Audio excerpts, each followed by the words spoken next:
friends, today is Wednesday. So today I'm going to read a classic. This is a favorite of mine. This one is called The True Story of the Three Little Pigs. It is written by John Sciezka and illustrated by Lane Smith. Everybody knows the story of the three little pigs, or at least they think they do. But I'll tell you a little secret. Nobody knows the real story because nobody has ever heard my side of the story.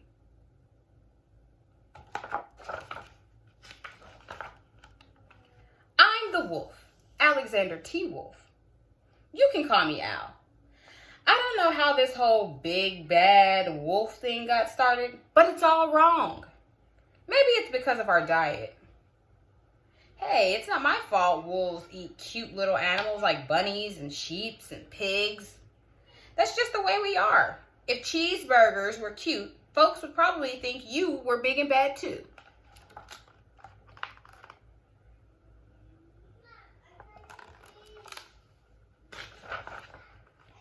But, like I was saying, the whole big bad wolf thing is all wrong. The real story is about a sneeze and a cup of sugar. This is the real story.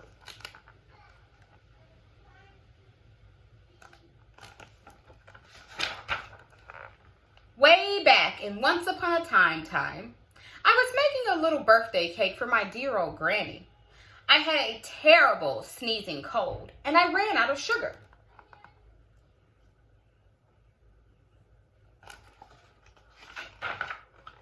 So I walked down the street to ask my neighbor for a cup of sugar. Now, the neighbor was a pig, and he wasn't too bright either. He had built his whole house out of straw. Can you believe it? I mean, who in his right mind would build a house out of straw?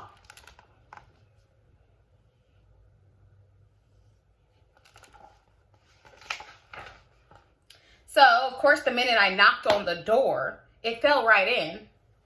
I didn't want to just walk into somebody's house, so I called, "Little pig, are you in?" No answer. I was just about to go home without the cup of sugar for my dear old granny's birthday cake, and that's when my nose started to itch. I felt a sneeze coming on. Well, I huffed and I snuffed.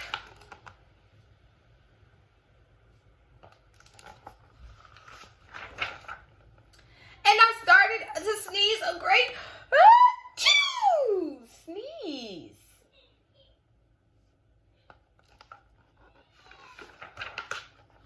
And you know what? The whole darn straw house fell down.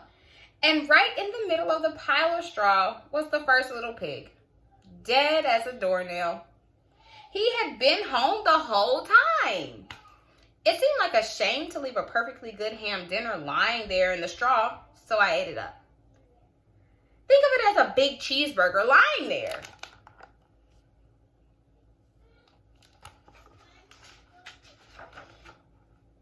I was feeling a little better, but I still didn't have my cup of sugar. So I went to the next neighbor's house.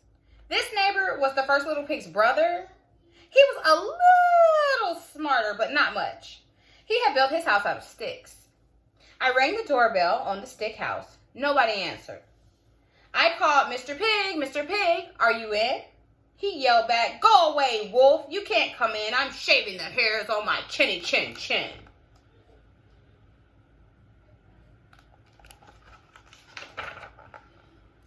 I had just grabbed the doorknob when I felt another sneeze coming on. I huffed and I snuffed. And I tried to cover my mouth, but I sneezed a great sneeze. And you're not going to believe it, but this guy's house fell down too, just like his brother. When the dust cleared, there was a second little pig, dead as a doornail. Wolf's honor.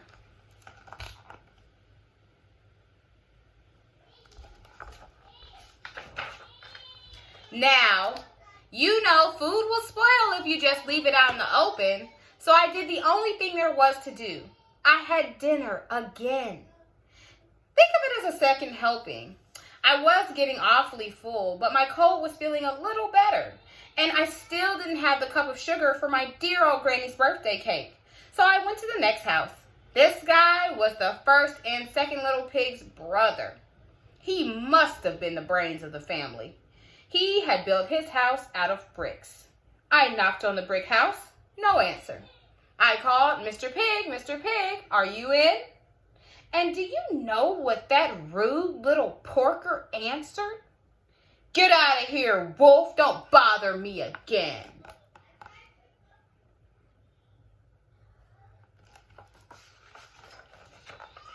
Talk about impolite. He probably had a whole sack full of sugar and he wouldn't give me even one little cup for my dear sweet old granny's birthday cake. What a pig. I was just about to go home and make a nice birthday card instead of a cake when I felt my cold coming on. I huffed and I snuffed and I sneezed once again. Then the third little pig yelled, and your old granny can sit on a pin.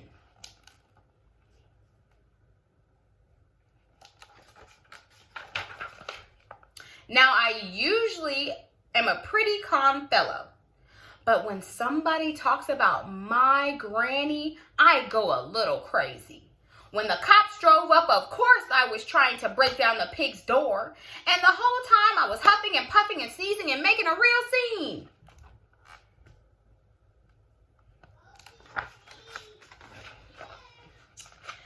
The rest, as they say, is history. The news reporters found out about the 2 pigs I had for dinner. They figured a sick guy going to borrow a cup of sugar didn't sound very exciting, so they jazzed the story up with all that huff and puff and blow your house down. And they made me the big, bad wolf. That's it, the real story. I was framed.